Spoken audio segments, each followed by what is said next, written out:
Hai Sobat Cilik, dengan Bu Tata, sahabat yang menemani kamu sebelum tidur. Untuk sahabat cilik, jika ada permintaan mendengar dongeng lainnya, silahkan tulis judul dongeng di kolom komentar ya. Dan jangan lupa klik tombol like, share, dan subscribe ya. Selamat mendengarkan. Ikan dan sebuah cincin. Seorang baron yang kejam di tanah Inggris tidak menyetujui pernikahan putranya dengan seorang gadis miskin. Tapi ia tidak ingin mengecewakan keinginan putranya yang mencintai gadis miskin itu. Baron pun berencana mengusir menantunya itu untuk selamanya. Suatu hari, Baron mengajak si gadis miskin berjalan-jalan di pantai. Di sana, Baron melepas cincinnya, lalu dilemparkannya ke tengah laut. Jangan pernah pulang sebelum engkau bisa mendapatkan kembali cincin itu. Kalau kau muncul tanpa cincin itu, aku akan membunuhmu, ancam Baron. Gadis miskin itu kebingungan. Ia berjalan tanpa tujuan. Akhirnya, sampailah ia di sebuah kastil. Ia meminta pekerjaan pada bangsawan pemilik kastil. Akhirnya, ia diberi pekerjaan sebagai juru bersih ikan. Baru sehari si gadis bekerja di rumah sang bangsawan, Baron dan putranya secara kebetulan datang bertamu ke tempat itu. Selain mereka, ada juga beberapa tamu bangsawan lainnya. Si gadis miskin sangat takut Baron akan melihatnya. Ia takut dibunuh karena belum menemukan cincin yang dilempar sang Baron ke laut. Ia bersembunyi di dapur dan membersihkan ikan. Saat mengeluarkan isi perut seekor ikan besar, ia menemukan cincin Baron yang kala itu dilemparkan oleh si Baron.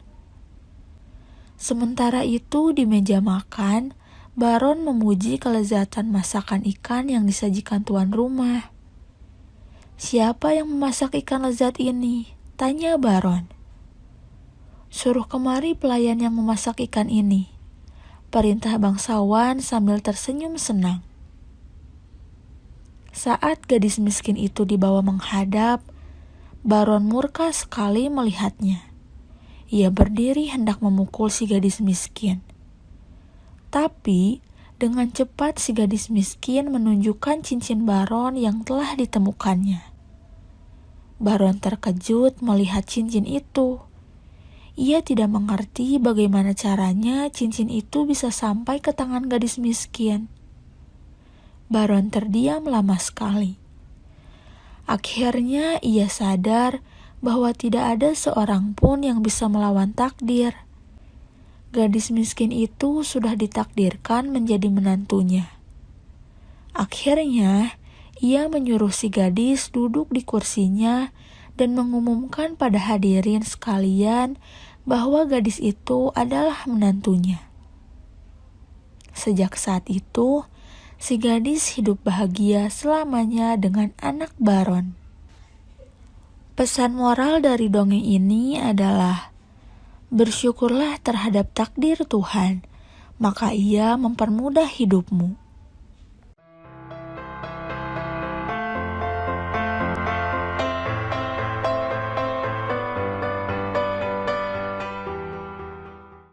Hai Sobat Cilik, dengan Bu Tata, sahabat yang menemani kamu sebelum tidur. Untuk sahabat cilik, jika ada permintaan mendengar dongeng lainnya, silahkan tulis judul dongeng di kolom komentar ya. Dan jangan lupa klik tombol like, share, dan subscribe ya. Selamat mendengarkan. Gadis pembantu yang menjadi monyet. Di sebuah hutan di negeri Filipina, ada seorang gadis yang bekerja sebagai pembantu Dewi Penenun. Gadis itu tercukupi segala kebutuhannya tanpa harus bekerja keras. Dewi Penenun selalu mengabulkan apapun permintaan si gadis.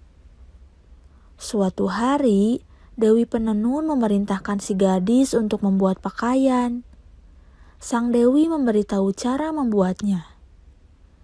Kapas dibersihkan, lalu dipintal jadi benang, kemudian ditenun menjadi kain, digunting menurut pola, dan dijahit menjadi baju. Sayangnya, si gadis itu sangat malas. Ia bosan dengan cara membuat pakaian yang ditunjukkan sang Dewi Penenun. Akhirnya, ia mengambil jalan pintas. Ia mengambil kulit binatang yang biasa digunakan untuk memukul-mukul kapas, lalu dijadikan baju.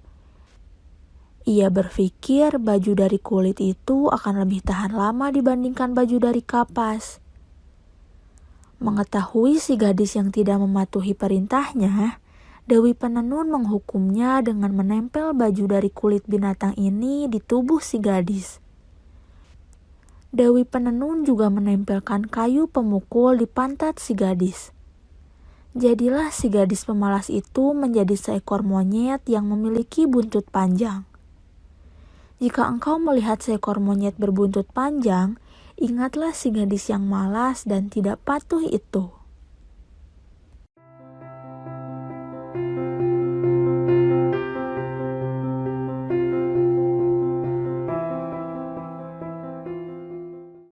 Hai Sobat Cilik, dengan Bu Tata, sahabat yang menemani kamu sebelum tidur. Untuk sahabat cilik, jika ada permintaan mendengar dongeng lainnya, silahkan tulis judul dongeng di kolom komentar ya. Dan jangan lupa klik tombol like, share, dan subscribe ya. Selamat mendengarkan. Si telinga panjang. Suatu hari, singa sangat marah. Ia telah memangsa seekor kambing. Namun tanduk kambing itu tersangkut di kerongkongannya. Karena itu, ia membuat pengumuman. Semua binatang yang bertanduk harus meninggalkan hutan. Kalau tidak, singa akan memakan binatang-binatang itu. Binatang bertanduk pun langsung meninggalkan hutan hari itu juga. Mereka tak mau berurusan dengan singa. Kita harus cepat-cepat berkemas. Singa tak memiliki belas kasih. Kalau dia tahu kita masih di sini, kita pasti akan dimangsanya, ucap salah satu rusa. Keluarga rusa pun pergi dari hutan itu, diikuti keluarga binatang bertanduk lainnya. Beberapa hari setelah diumumkannya pengumuman itu, hutan menjadi lengang. Hal itu membuat kelinci gelisah. Dirinya memang tak bertanduk, namun telinga panjangnya seperti tanduk. Apakah aku harus pergi juga dari hutan ini? Gumam kelinci suatu malam. Beberapa hari terakhir ini, kelinci terus memikirkan hal yang sama.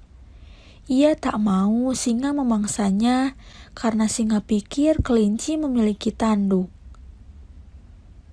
Malam itu seperti biasanya, kelinci tak bisa tidur dengan tenang. Ia amat gelisah di tempat tidurnya. Kelinci bermimpi bahwa singa mengejarnya untuk dijadikan santapan. Aku harus pergi dari sini, ucap kelinci saat terbangun dari tidurnya. Malam itu juga kelinci berkemas. Ia tak mau menjadi santapan singa.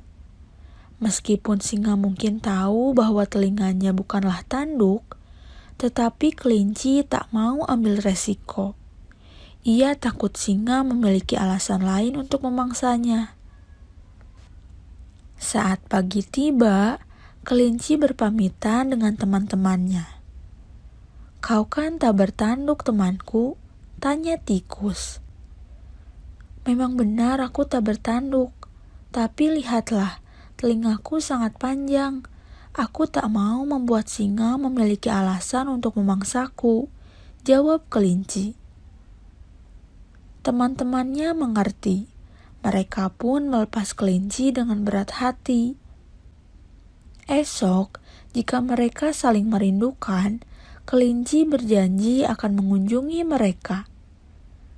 Hati-hati di jalan, ucap kupu-kupu. Kelinci hanya mengangguk. Ia pun langsung pergi meninggalkan teman-temannya. Pesan moral dari dongeng ini adalah, jangan beri alasan bagi musuh untuk menjatuhkanmu.